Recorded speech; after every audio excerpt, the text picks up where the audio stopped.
मोदी जी ऐसे प्रधानमंत्री, मौन रूपी प्रधानमंत्री हो गए हैं जो महंगाई का अम्मा नहीं लेते, बेरोजगारी का अब्बा नहीं लेते, अडानी का आ नहीं लेते, महिला सशक्तिकरण का सा नहीं लेते। देश का झूठा प्रधानमंत्री है। इस प्रधानमंत्री को माफ़ी मांगनी चाहिए, देश की एक एक जनता से माफ़ी मांगनी चाहिए, नहीं तो देश की जनता उनको मुंह तोड़ के पनौती प्रधानमंत्री हो गया, वो सब पे भारी है, संविधान पे भारी है, लोकतंत्र पे भारी है, महंगाई पे भारी है, बेरोजगारी पे भारी है, महिला पे भारी है, जवान पे भारी है, किसान पे भारी है, संविधान पे भारी है। और आप जैसे पत्रकारों पर भी भारी होने वाला अगर देश में कोई प्रधानमंत्री हुआ है तो नरेंद्र मोदी। बैंक लूट कर नीरो भागा, सोता चौकीदार है। और कुछ भी पूछो एक ही उत्तर, नेहरू जिम्मेदार। कांग्रेस के सबसे बड़े नेता राहुल गांधी की सदस्यता खत्म हो चुकी है। जी हाँ, आपको बता दें कि संसद की जो सदस्यता थी वो खत्म हो गई है। सूरत कोर्ट ने मानहानि के केस में 2 साल की सजा सुनाई, इसी को आधार बनाते हुए उनकी सदस्यता रद्द हो गई। लेकिन सवाल ये कि आखिर इतनी तत्परता क्यों, इतनी ज़्यादा स्पीड में ये काम कैसे हुआ? क्योंकि एक तरफ राहुल गांधी से माफ़ी की मांग हो रही थी, राहुल गांधी बिजनेस में जाकर के ये कह रहे थे कि मुझे बोलने नहीं दिया जा रहा है, माइक बंद कर दिया गया है। अब तो उनकी सदस्यता ही रद्द हो गई। इसके बाद पूरा विपक्ष जो है हंगामा खेज है और पूरा जो माहौल है, कांग्रेस मुख्यालय हो या देश के अलग अलग हिस्सों में कांग्रेस कार्यकर्ता सड़क पर उतर करके प्रदर्शन कर रहे हैं कि आखिर ये क्या होगा। देश की सबसे बड़ी पुरानी पार्टी, उनके सबसे बड़े नेता राहुल गांधी की सदस्यता ही समाप्त कर दी गई है। इस पर हमारे साथ बातचीत करने के लिए अनुराग ओझा है, जिन्हें आप हमेशा देखते होंगे, काफ़ी मुखर होकर के बोलते हैं, काफ़ी बेबाकी से बोलते हैं। अनुराग, कैसे देख रहे हो इस मुद्दे को कि आप राहुल गांधी की सदस्यता ही रद्द हो गई? देश की सबसे बड़ी पार्टी, देश के सबसे बड़े प्रधानमंत्री, पहले तो इनकी सदस्यता रद्द होनी चाहिए। अच्छा, माननीय मोदी जी उनकी आखिर अभी कहा जा रहा है कि भाई इन्होंने मानहानि किया, सारे मोदी जो है चोर होते हैं, ये सब मोदी सरनेम वाले ही चोर क्यों होते हैं? एक चीज, ललित मोदी चोर है नहीं है, बताइए। अच्छा, नीरव मोदी चोर है नहीं है, और मेन मुखिया ही चोर है। अच्छा, चोर तो मोदी हैं। कौन मोदी? ललित मोदी, नीरव मोदी।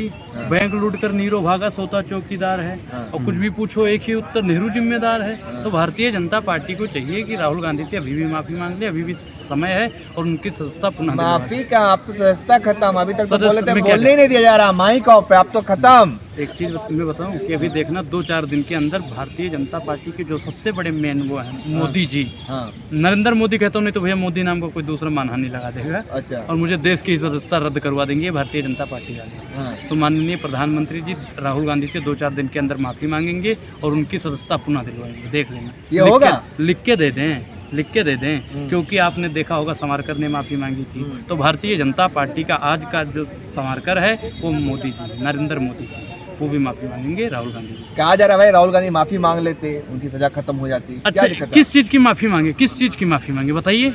गलती उन्होंने क्या की है? देश में लोकतंत्र नहीं है, देश में संविधान नहीं है, दुनिया कहती है, देश का एक एक बच्चा कहता है, पत्रकारों को पत्रकारिता नहीं करने दिया जाता है। तो आप लोग, सबसे बड़ी मिसाल तो आप लोग हैं। माफी राहुल गांधी मांगेगा, माफी मांगनी है तो मोदी मांगे, माफी मांगनी है तो अमित शाह जी मोदी जी ने एक चैनल पे कहा सारे चोर इकट्ठा हो रहे हैं। पहले भ्रष्टाचार की खबरें आते हैं, खाती थी, अब भ्रष्टाचारियों के घर पर दबिश हो रही है, आईटी की रेट पड़ रही है, रेट इकट्ठा हो रहे हैं। देखिए, ईडी, सीबीआई, सेबी जितने भी हैं, इनका इन्होंने दुरुपयोग किया। भारतीय जनता पार्टी हमेशा, मतलब जैसे एक होता नहीं है कि बिल्ली होती है चूहे को दबा लेती है। अच्छा, ठीक उसी प्रकार ईडी, सीबीआई और सेबी को इन्होंने चूहे के रूप में सेवन किया। और जो प्रधानमंत्री जी हैं वो एक बिल्ली की भूमिका निभा रहे थे। आप लोग उनको शेर कहते हो, हम तो फिलहाल नहीं मानते वो शेर हैं। कहते एक अकेला मोदी सब पर भारी। देश का पनौती प्रधानमंत्री हो गया, वो सब पे भारी है, संविधान पे भारी है, लोकतंत्र पे भारी है, महंगाई पे भारी है, बेरोजगारी पे भारी है, महिला पे भारी है, जवान पे भारी है, किसान पे भारी है, संविधान पे भारी है। और आप जैसे पत्रकारों पर भी भारी होने वाला अगर देश में कोई प्रधानमंत्री हुआ है तो नरेंद्र मोदी हुआ है। क्या बात कर रहे हैं, हर तरफ उनका डंका बज रहा है। किस चीज का डंका? किस अमृत काल नहीं है, जहर काल है। और जब तक भारतीय जनता पार्टी को हम हर की घुट्टी नहीं पिलाएंगे तब तक इनका रोग दूर होने वाला नहीं है। भाइयों बहनों, मित्रों करते रहेंगे, और देश को बर्बाद करने का अगर कोई काम करेगा तो ये भारतीय जनता पार्टी करेगी। भारतीय जनता पार्टी है मोदी जी, अभी भी समय है, राहुल गांधी से माफी मांग लो, क्षमा कर देंगे, हम अभी भी क्षमा कर देंगे। इतना बड़ा राहुल गांधी कहा जाए उलझुल बातें करते हैं, कौन से उलझुल, कुछ झूठा आरोप लगा देते हैं, कुछ भी। मोदी जी ने कहा खाऊंगा खाने नहीं दूंगा, जीऊंगा जीने नहीं दूंगा, संसद में बोलूंगा बोलने नहीं दूंगा। तो राहुल गांधी अगर विदेश में वही बात जाके कह देते हैं तो आप लोगों को दिक्कत होती है, आपके गोदी सेठ को दिक्कत होती है, आपके मुखिया को दिक्कत होती है। आखिर क्यों? अडानी का फोटो दिखा देते हैं संसद में, बताइए। अच्छा, कोई तरीका है? मोदी अडानी भाई भाई चोर चोर मौसेरे भाई, अगर राहुल गांधी पूछते हैं कि ये रिश्ता क्या कहलाता है, हाँ। तो आप हिम्मत हो तो जवाब दो। हिम्मत तो है नहीं। मोदी जी ऐसे प्रधानमंत्री, मौन रूपी प्रधानमंत्री हो गए हैं जो महंगाई का अम्मा नहीं लेते, बेरोजगारी का अब्बा नहीं लेते, अडानी का आ नहीं लेते, महिला सशक्तिकरण का सा नहीं लेते, देश का झूठा प्रधानमंत्री है। इस प्रधानमंत्री को माफ़ी मांगनी चाहिए, देश की एक एक जनता से माफ़ी मांगनी चाहिए, नहीं तो देश की जनता इनको मुंह तोड़ के जवाब देगी। कांग्रेस क्या करेगी आखिर? कांग्रेस आप क्या- ईंट आप से क्या ईंट होगा? बजाएगी, क्या होगा? ईंट से ईंट इनकी बजा देगी। भारतीय जनता पार्टी की और संसद की ईंट से ईंट बजाने का अगर कोई काम करेगा तो कांग्रेस पार्टी कहा जा करेगी। रहा है कि भाई खत्म मोदी के सामने कोई नहीं टिक पाया था, अब तो इनकी सदस्यता भी चली गई, तो मोदी- वायनाड में फिर से उपचुनाव होगा। एक चीज बताइए, हिटलर के आगे कोई टिक पाया था?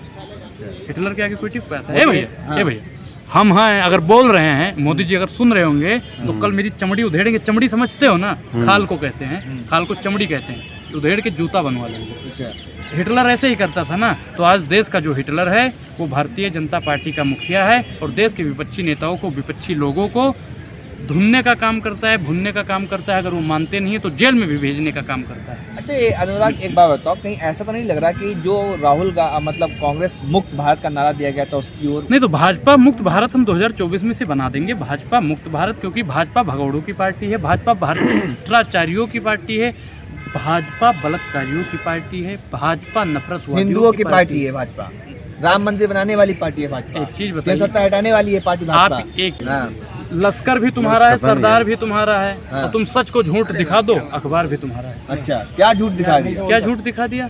अभी आप झूठ मतलब सब झूठ दिखाते हो। भारतीय जनता पार्टी क्या करती है वही दिखाते हो, करती कुछ नहीं है, दिखा देते हो। दिखाते हैं कच्चा आम, पकड़ाते हैं शिमला मिर्च। तो भारतीय जनता पार्टी को देश की 135 करोड़ जनसंख्या से माफी मांगनी चाहिए, राहुल गांधी जी से माफी मांगनी चाहिए। अभी भी कांग्रेस में इतना वजूद रहा है कि इनको माफी। चलिए बहुत शुक्रिया। ये थे हमारे साथ अनुराग ओझा काफी गुस्से में हैं क्योंकि तमाम जो कांग्रेसी कार्यकर्ता है उनके अंदर एक उबाल है, गुस्सा है और तनाव है। हालांकि आगे क्या होगा ये देखना दिलचस्प होगा। धन्यवाद।